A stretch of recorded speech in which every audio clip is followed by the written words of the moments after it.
božanska stvarnost je čovjeku nedokučiva. Kao da je čovjek za tu božansku stvarnost nesposoban. A opet to ne može biti istina, jer je Bog stvoren na sliku Božju.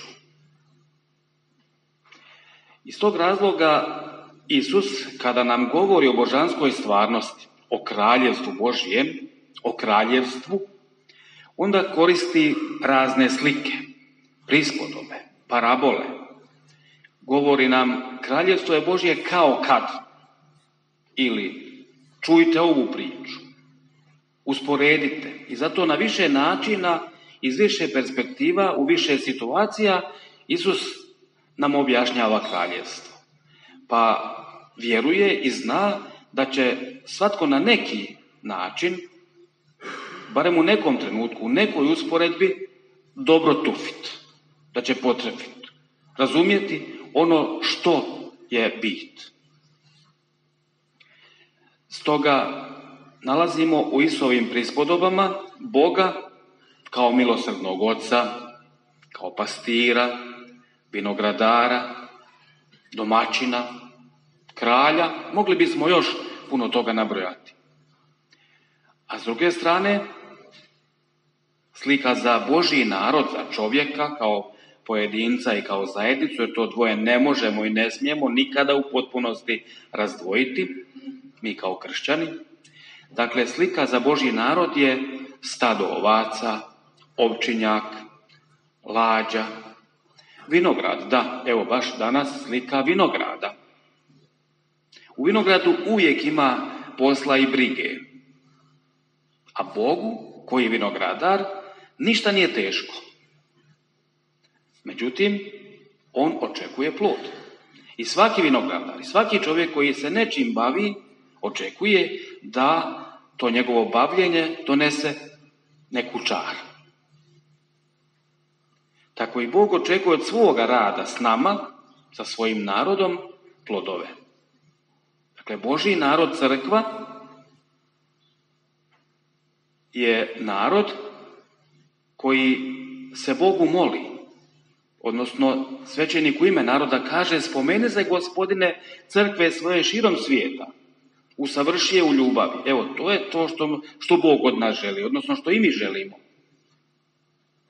Po cijelom svijetu smo rašireni, dakle, taj pojam Božjega naroda nije više samo izraelski narod, nego cijeli novi narod Božji koji je Krist odabrao sebi, koji je Krist sebi stvorio, stekao je sebi svoj narod. I po svem svijetu raširen, želi da ga Bog svojim djelovanjem ujedini u ljubavi. I ako je Bog sebi izabrao i stekao narod, onda je Bog tom svome izabranju vjeran. On je brižan, brine se, ne odustaje, podržava svoje djelo. Svoje izabranje. Ja vas izabrah iz svijeta i postavih vas da idete i rod donesete. Znači, mi svoje zasluge tu nemamo. Bog nas izabire i ako nas je Bog izabrao, onda on od nas s pravom očekuje rezultate, plodove. Ja sam za svoj mladomisnički moto uzeo upravo ove riječi iz današnjeg retka Aleluja. Ja vas izabrah iz svijeta da idete i rod donosite. Ja sam se malo šalio kad sam objašnjavao zašto sam se tako odlučio, pa rekao, Bože, ti si izabrao, pa sada koji ne valjam, tvoja krivnja, nije moja. Ali nemojmo tako razmišljati. Znači, ako nas je Bog izabrao, mi moramo na neki način strepiti pred Bogom, da li ćemo mi zadovoljiti tome izabranju.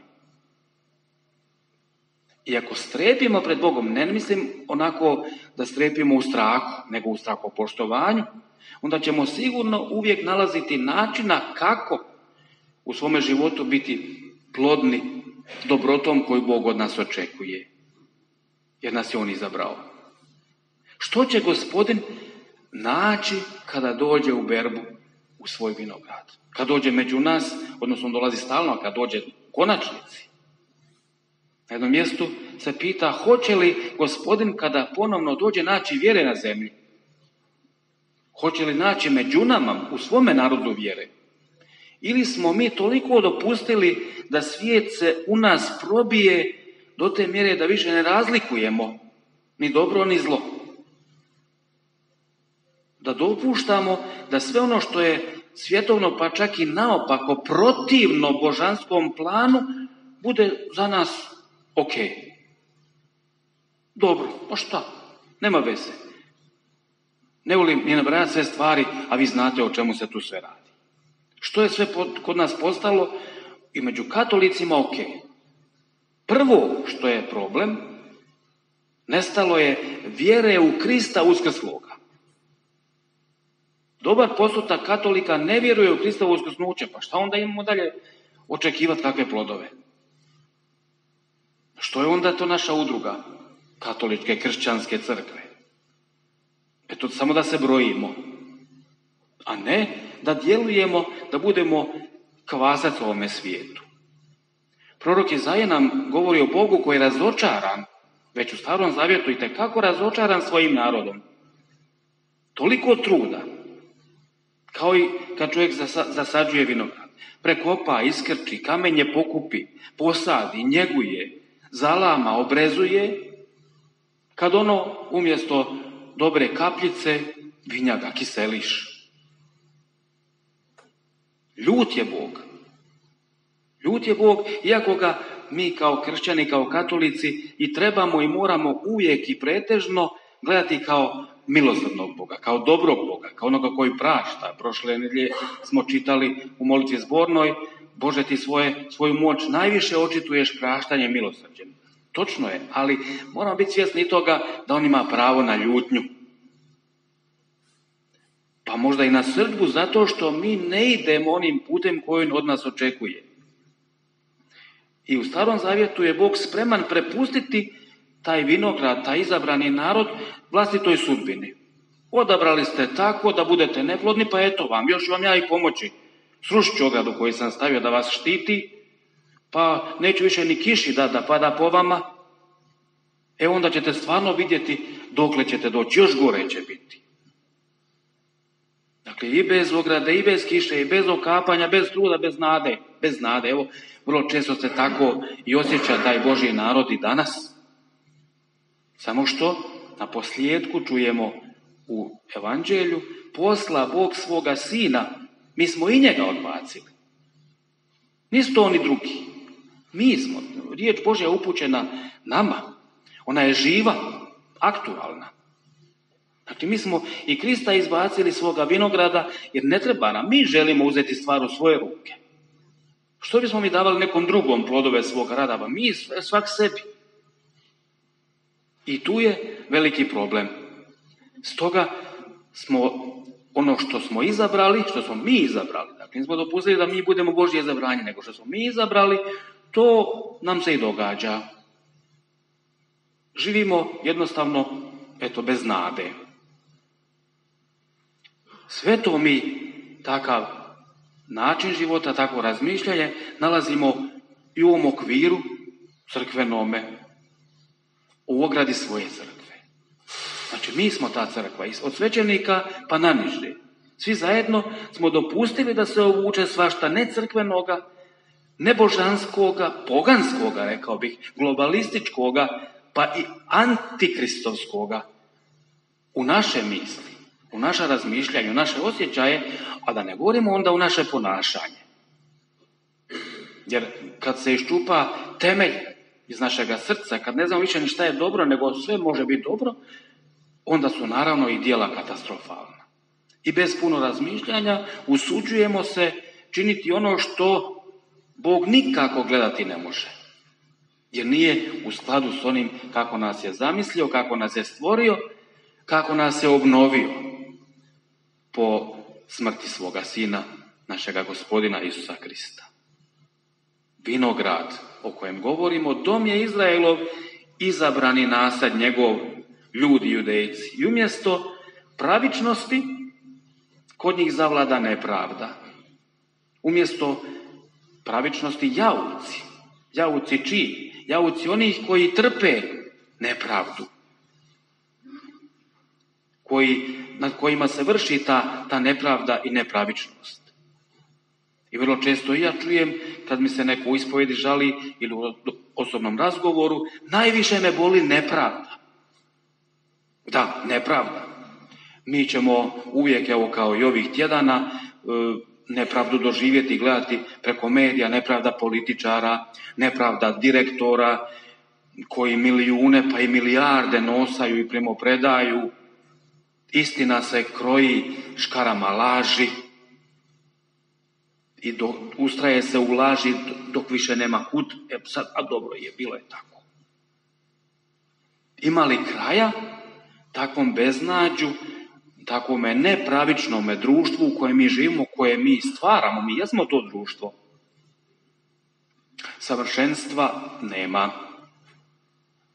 Međutim, čitao sam nekoliko redaka iz jedne knjige koju mi je poklonio jedan profesor, a knjiga kaže ovako: loše je, ali ima nade. Evo, loše je, ali ima nade. Gdje je ta nada? Dakle, kako može biti bolje ili dobro? Ako dođe do obraćenja. Bog je od tajstva kraljevstva objavio malenima. Znači, od onih koji se pred Bogom osjećaju maleni, od njih mora nešto krenuti. Mogu li naši moćnici, možemo li mi koji smo također ponekad moćnici, a svako od nas ponekad u nekoj situaciji moći, možemo li mi biti maleni? Mogu, odnosno možemo, ako stanemo pred Boga, jer Bog je velik i pred Bogom je svak malen. Ali stati pred Boga, to znači o svojim djelima razmišljati. Preispitivati savjest, donositi odluke koje mogu nekada biti i za nas dramatične. Da promijenimo stav života.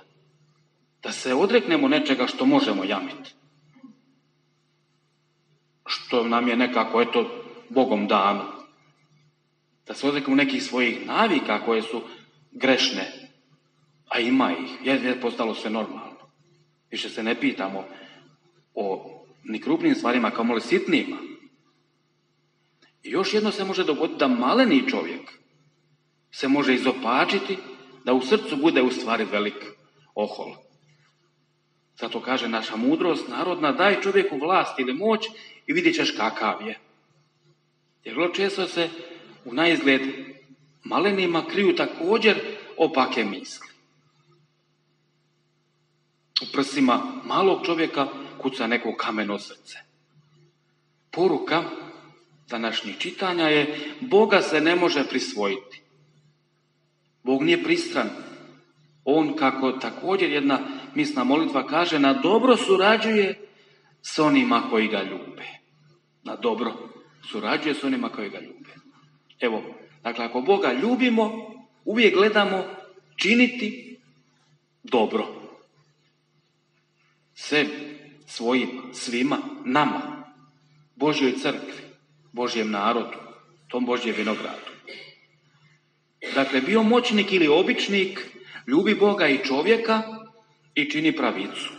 To bi mogla biti zadaća nas kršćana, a put toga plodnoga života u Bogu jest: nađi vremena za molitvu, čitaj i razmatraj riječ Božju, Sveto pismo, upoznaj katekizam, nauk crkve. Pa ne možeš bez nauka živjeti, ne možeš bez ograde živjeti. Možeš neko usmjerenje imati. Sudjeluj u zajedničkom slavljenju Boga, dakle u svetoj misi. Nemoj olako ni koronu proglasiti razlogom da više na misu ne ideš. Ni bilo šta drugo. Čini pravicu i kloni se zla i zloga, jer tako i moliš u Oče našu: ne vedi nas u napast, nego izbavi nas od zloga. I budi širokogrudan i otvoren za sve ono što je dobro, što te okružuje i što Bog dragi od tebe očekuje. Amen.